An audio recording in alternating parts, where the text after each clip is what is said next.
दोस्तों यार, आज का ये वीडियो आप सभी के लिए बहुत ही ज़्यादा खास होने वाला है, बहुत ही ज़्यादा काम का होने वाला है। तो वीडियो में लास्ट तक बने रहिएगा, क्योंकि इस वीडियो में मैं 4 ऐसी स्किल्स आपको देने वाला हूँ, 4 ऐसी ट्रिक्स एंड टिप्स देने वाला हूँ, 4 ऐसी एग्जीक्यूशन आपको देने वाला हूँ जिससे आपका जीवन बहुत बदल जाएगा। और अगर आप एक स्टूडेंट लाइफ में हैं, जैसे मैं अभी 18 साल का हूँ, यानी कि 18 साल का हूँ, 18 साल कुछ महीने का हूँ, और मैंने एक अच्छा खासा बिजनेस रन कर लिया है और वो बिज़नेस अपने छोटे भाई को दे दिया है। एक दूसरा बिज़नेस अभी रन कर रहा हूँ जिसके लिए मैंने 1000 दिन का टारगेट दिया है। तो सबसे पहले तो मैं अपना परिचय दे दूँ। दोस्तों, मेरा नाम है अनुज कुमार मोहन और मैं 2017 से लेकर अभी लास्ट 2025 तक मैंने एक बिज़नेस रन किया था और उसे अभी 2 महीने पहले ही छोड़ दिया। उसे मेरा छोटा भाई रन कर रहा है। अभी मैंने 2 महीने पहले ही एक दूसरा बिजनेस रन करने का, जिसका 1000 दिन का टारगेट लिया है, उसे भी कर रहा हूँ। तो चलिए शुरू करते हैं। दोस्तों, सबसे पहले तो मैं अपनी कहानी बता दूं कि मैंने 2017 में अपना बिजनेस कैसे स्टार्ट किया था।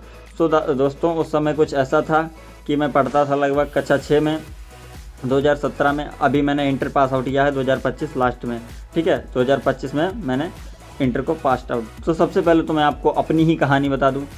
मैंने 2017 में जब अपना व्यवसाय स्टार्ट किया था तो मैं कक्षा 6 में पढ़ता था, और कक्षा 6 में पढ़ते पढ़ते मेरे दिमाग में आया कि मैं एक बिज़नेस करता हूँ। एक मतलब पैसे का अभाव था, चीज़ें मेरी मर्ज़ी से नहीं चल रही थी, तो मैंने कहा एक बिज़नेस करते हैं, ठीक है। बिज़नेस करने के लिए मेरे पास उतना पैसा था नहीं, तो मैंने क्या किया, मेरे पास 20 रुपये थे। मैं 20 रुपये से लाया पतंगे। ये रियल स्टोरी है मेरी, ये मेरी बनाई हुई स्टोरी नहीं, मेरी सिर्फ मेरी खुद की कहानी है।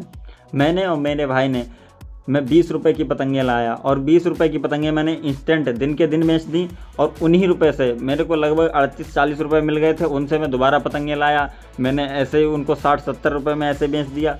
फिर देन ऐसे मतलब कि हम लोग रोज़ लाते थे पतंगे, रोज़ बेचते थे। इस तरीके से हमने बिज़नेस को, मतलब पतंगे को, बिज़नेस को हमने बिल्ड किया। और लगभग जब पतंगे बेचना हम लोगों ने बंद किया तो हमारे पास लगभग 2200 रुपये हो गए थे। देन उसके बाद सोचा कि अब पतंगे का तो सीज़न चला गया, क्योंकि होली के बाद पतंगे उड़ना बंद हो जाती हैं। तो हमने कहा अब क्या करें, तो तब तक थोड़ी गर्मी आ जाती है। हमने सोचा कि अब पेप्सी लाते हैं, और हमने वही सेम चीज़ की कि पेप्सी का बिज़नेस डाला। और ये वन शॉट वीडियो मैं इसलिए बना रहा हूँ क्योंकि मुझे पता है ये मेरी अपनी कहानी है, बनाई हुई कहानी नहीं है, इसीलिए मैं ये वन शॉट में पूरी बात बता सकता हूँ।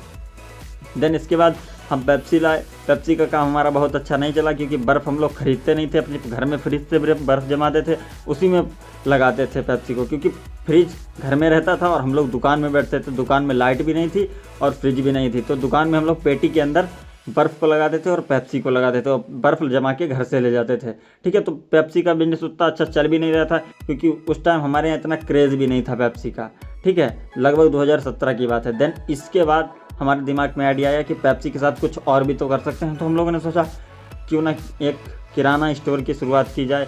मतलब हम लोगों ने बहुत छोटे से सोचा था। कुछ थोड़े बिस्किट ला के रख लिए, कुछ थोड़ी नमकीन ला के रख ली, कुछ 1-2 रुपये वाले आइटम ला के रख लिए, कुछ नींबू चटकारा पचवाला, इस तरीके के 1-2 रुपये वाले आइटम, टॉफ़ी वॉफ़ी ला के रख ली। तो बहुत ही मिनिमम अमाउंट के साथ, लगभग 700-800 रुपये के साथ मैंने किराना का सामान लाया था, जो कि पेप्सी बेच के पैसे मेरे पास आए थे। पेप्सी भी साथ ही साथ चला रहा था।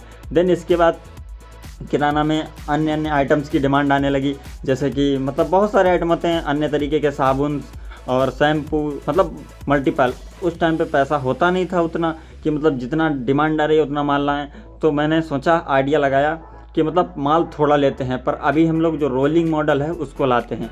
क्योंकि मतलब देखिए, माल अगर रोज़ बिकता रहे तो दिन भर में चाहे मेरे को 3 बार बाज़ार जाना पड़ता था, क्योंकि पैसा उतना होता नहीं था। और मैंने सोच लिया था कि बिजनेस बिल्ड करना है अपने पास से ही, मतलब घर से पैसा लेना नहीं है, और घर से पैसा ले भी नहीं सकता था, क्योंकि उस समय घर की फाइनेंशियल कंडीशन बहुत ज़्यादा ख़राब थी। ख़राब का मतलब उतनी ख़राब भी नहीं थी, बट मेरे घर में कोई प्रेशर नहीं था कि आप बिज़नेस करो, बट मेरे अंदर था कि यहाँ कुछ ऐसा करना चाहिए जिससे अपने आप फाइनेंशियली स्ट्रॉन्ग हो सकें। क्योंकि उस टाइम पे मुझे बहुत लगता था कि मैं एक फ़ोन ले लूँ।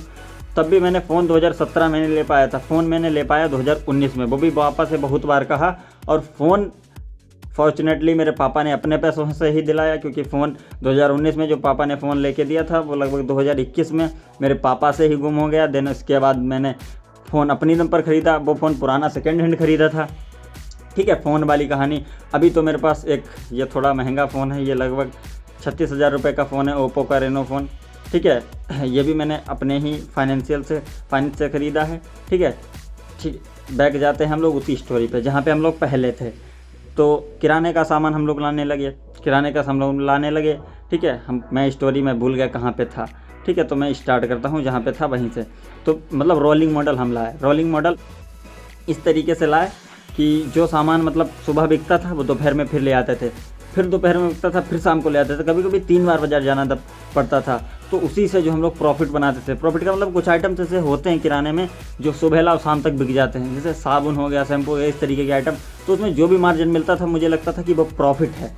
वो प्रॉफिट मैंने धीरे धीरे लगभग 6 महीने के अंदर मैंने अपनी दुकान को कवर कर लिया और लगने लगा कि हाँ अब एक दिन बाजार जाऊँ और फिर अगले ही दिन जाना पड़ेगा, ठीक है। इस तरीके से मैं सामान लाता था अपने यहाँ से, शहर से अपने गांव में बेचता था। मेरा गांव नहीं है बट नगर पालिका में ही है, बट हाँ उसे गांव ही कहेंगे क्योंकि वहाँ पर लोग इतने फाइनेंशियली स्ट्रॉन्ग हैं नहीं। देन इसके बाद हम लोग मतलब सिर्फ किराना तक ही सीमित नहीं रहे। किसी ने मांगा कि आपके पास तार है, हमने कहा हाँ तार है नहीं मगर शाम को आपको मिल जाएगा, तुरंत पर्चे में लिखा, शाम को तार आ गया। किसी ने कहा आपके पास मतलब जो डट्ठौन में बच्चों को पहनाए जाते हैं, कटोला पहुँचिया हमारे गांव में उसे बोलते हैं, बच्चों को कंदनी वगैरह पहनाई जाती, किसी ने वो मांगे, अभी नहीं थे, 1 घंटे बाद आ गए। इस तरीके से मेडिकल लाइन की मतलब कुछ आइटम्स जैसे मुआ वाला वो ड्रब वगैरह हो गया वो हम लोग रखने लगे। इस तरीके से मतलब मेडिकल लाइन में मतलब ऐसी मेडिसिन हमने नहीं रखी जो मेडिकल वाला मिलता, हम लोग ऐसी चीज़ें रखने लगे जैसे पट्टी हो गई, एंटीसेप्टिक मतलब और रुई हो गई, ये चीज़ें भी रखने लगे जो बहुत रेयर होती, जो आसानी से मिलती नहीं। खाली सिरंज रखने लगे, मतलब खाली सिरंज, जैसे भैंस के कोई सिरंज लगाता है, भैंस वाली सिरंज रखने लगे। रीज़न ये है ना कि मतलब जो कस्टमर मांगे वो हर चीज़ हम बेचने लगे क्योंकि हमें कस्टमर तक पहुँचना था। देखिए कुछ लोग होते हैं उनके लिए ROI होता है मतलब रिटर्न ऑफ इन्वेस्टमेंट, मतलब पैसे का जो रिटर्न ऑफ इन्वेस्टमेंट, मतलब जो उन्हें इन्वेस्ट किया है उससे उनका आए जो रिटर्न हो। हमारे लिए था रिटर्न ऑफ इंडिविजुअल्स, मतलब हम कहते थे कि एक बंदा हमारे पास से सामान लेके जाए, देन इसके बाद वो 2-4 बंदों को लेकर ही आए। हम लोग आचरण जितना, हम 2 भाई दुकान चलाते थे जबकि दुकान में सिर्फ 1 लोगों का काम था। हम लोग सिर्फ अच्छी सर्विस देने के लिए कुछ लोगों के घर पे जाके सामान देते थे क्योंकि मुझे पता था कि देखिए मुझे पता था उस दुकान से शायद मतलब जितना बड़ा लेवल हम लोग ले जाना चाहते हैं शायद ना पहुँचें, बट हम लोग एग्जीक्यूशन सीख जाएंगे। और एक बार हम लोग एग्जीक्यूशन सीख गए, बिजनेस को बढ़ाया कैसे जाता है ये सीख गए, देन इसके बाद तो हम लोग सारी चीज़ें कर ही लेंगे। और अभी आज उसी की बदौलत है, भले ही मेरा भाई उस दुकान को संभाल रहा है, बट हाँ मैं भी अगर शाम को अपनी दुकान पर जाता हूँ तो चीज़ें देखता हूँ, बहुत ही खुशी होती है कि यार 20 रुपये की दुकान है और आज लगभग 8 सालें हुई हैं। 8 सालों के अंदर वो दुकान कम से कम 3 लाख रुपए का उसका सामान है उसके दुकान के अंदर। उसके बाद दुकान की उधारी अच्छी खासी है, इसके बाद दुकान से रिटर्न बहुत अच्छा आता है। इसके बाद दुकान की वजह से हम लोगों का जो जान पहचान बना है, जो हम लोग फाइनेंशियली स्ट्रांग हुए हैं, जो मैं फ़ोन एफर्ट कर रहा हूँ आज, मतलब 36,000 का फ़ोन बहुत महंगा लगता था किसी टाइम पे। जिस टाइम पे हम लोगों ने MI 6A मोबाइल उस टाइम पे पापा ने लिया था, हम मुझे लगता है 6,500 का, 6500 रुपये का मोबाइल लिया था MI 6A, ठीक है। तो वो बहुत महंगा लगता था उस समय पे। अभी 36,000 का मैं चला रहा हूँ, छोटे भाई के पास है 21,000 का, ठीक है। रियलमी का कोई नोट करके है, मुझे नहीं पता कौन सा है, बट हाँ मुझे इतना पता है कि जब से मैंने अपना ये व्यापार रन किया है मुझे अपने आप से संतुष्टि है। और ये व्यापार भी मैं अभी 2 महीने पहले मैंने स्टार्ट किया है और इसमें भी मैं अच्छी चीज़ें लेके चलने का प्रयास कर रहा हूँ, ठीक है। अब इसके बाद मैं आपको 4 पॉइंट दूंगा जो मैंने अपनी लाइफ में सीखे हैं। सबसे पहला तो है छोटी शुरुआत। जी हाँ दोस्तों, छोटी शुरुआत। इट मीन्स कि छोटी शुरुआत का मतलब यह नहीं कि छोटा व्यक्ति शुरुआत करे, कहने का मतलब है जो आपको स्टार्ट करना है वो स्टार्ट कर दो, बस समय का मत इंतजार करो। ये मत सोचो कि परफेक्ट समय आए तब मैं करूँगा या परफेक्ट चीज़ें हों मेरे पास तब करूँगा। जैसे मैं अभी दुकान में बैठ के वीडियो बना रहा हूँ, मैं सोचूँ स्टूडियो में बैठ के बनाता तो कैसा लगता। मेरे पास स्टूडियो नहीं, मैं यहीं से बना रहा हूँ, ठीक है। दुकान मेरी बंद है, अभी रात का 10 बज रहा है, मैं वीडियो बना रहा हूँ। क्यों बना रहा हूँ? क्योंकि मुझे पता है कि मुझे अपनी आइडियाज़, अपने एग्जीक्यूशंस लोगों के पास पहुँचाने हैं, ठीक है। तो मैंने छोटे से स्टार्ट किया, मैंने 20 रुपये से दुकान स्टार्ट, मुझे पता भी नहीं था कि आगे चल के मैं इस दुकान को इतना बड़ा दे पाऊंगा, बट मुझे लगता था कि हाँ मेरे को कुछ करना चाहिए जिससे मैं अपनी जेब पॉकेट मनी का खर्चा खुद से चला पाऊँ। तो मैंने छोटे से शुरुआत की, यानी कि 20 रुपये से। इसके बाद देखते देखते हम लोग कहाँ पहुँच गए ये आपको किसी दिन दिखाऊँगा, ठीक है, टाइम मिलेगा ब्लॉग में।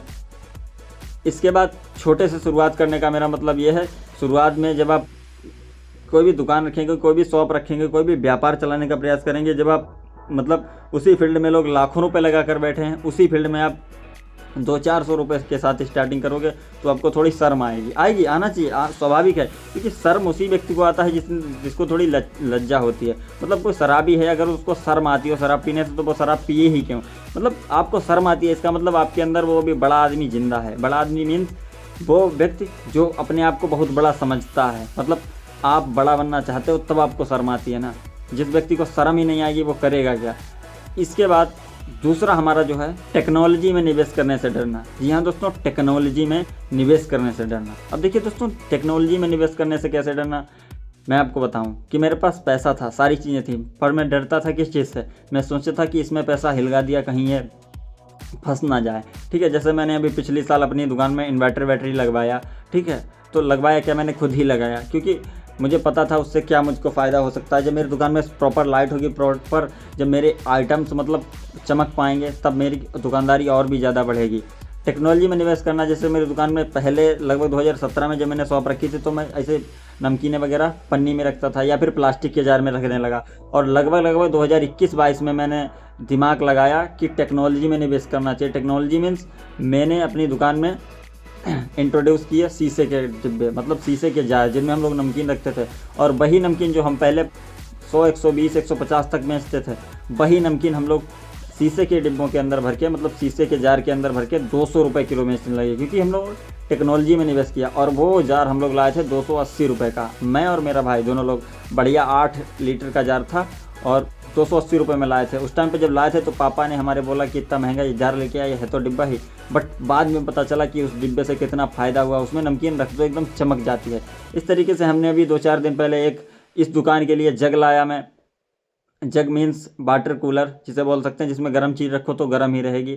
इस तरीके के वो मैं अभी 1400-1500 रुपये का, मुझे लगता है 1400 रुपये का लाया। ठीक है, सो मुझे लगता है कि टेक्नोलॉजी में पैसा निवेश करना बहुत अच्छी बात है। मेरी दुकान में काउंटर नहीं था, एक प्रॉपर मेज थी जिस पे हम लोग सामान रखते थे, या काउंटर जिसे बोलते थे। ठीक है, तो वो अच्छा नहीं लगता था। मैं फाइबर ग्लास सीट, मैंने काउंटर नया नहीं बनवाया, मैं फाइबर ग्लास सीट खरीद कर ले गया। मैंने उसे प्रॉपर काटा, कायदे से अच्छे अपने हिसाब से नाप नूप के काटा, उसको लगा दिया।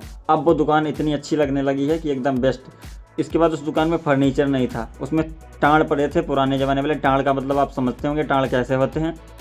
ठीक है, इलवारी कट उस तरीके की। तो मैंने पापा से बोला, मैंने कहा पापा इसमें फर्नीचर लगवाना है। पापा का इसमें टाड़ है, फर्नीचर नहीं लग पाएगा। मैंने कहा मैं ब्लूप्रिंट बना के दूंगा। ब्लूप्रिंट मैंने मन में सोच लिया था कि ब्लूप्रिंट का मतलब ये सोचा था कि इसके जो टाड़ हैं इनके अंदर जो लकड़ी के बॉक्स बन के रख जाएंगे, उसके अंदर लग जाएंगी।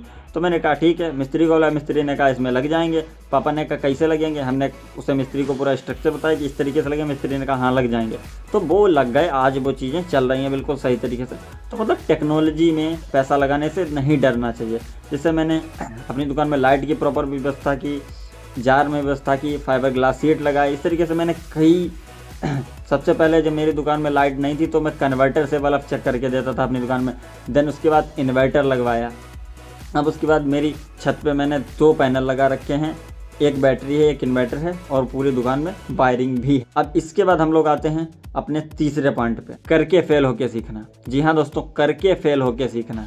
वो कैसे, आपको बताता हूँ। करके मीन्स आपको हर काम करना चाहिए। मेरे पास एक ड्रिल मशीन है जो मैं लाया था अपनी दुकान में वायरिंग करने के लिए, और उस समय पे मुझे ड्रिल मशीन चलाना नहीं आता था। मैंने थोड़ा बहुत प्रॉपर यूट्यूब से देखकर सीख लिया था, बट मेरे को चलाना नहीं आता था। पर मैं बाज़ार में जाके रिस्क लेकर मैं मशीन ले आया। और उस टाइम पे मेरे पापा गंगा जी पर थे। गंगा जी पर मेरे पापा दुकान लगाते हैं कावड़ियों वाले कपड़ों की, तो मेरे पापा वहाँ पर थे। मैं लेके आ गया मशीन, और मैं मैंने वायरिंग ही करना स्टार्ट कर दिया अपनी दुकान में। मैं वायरिंग करने लगा।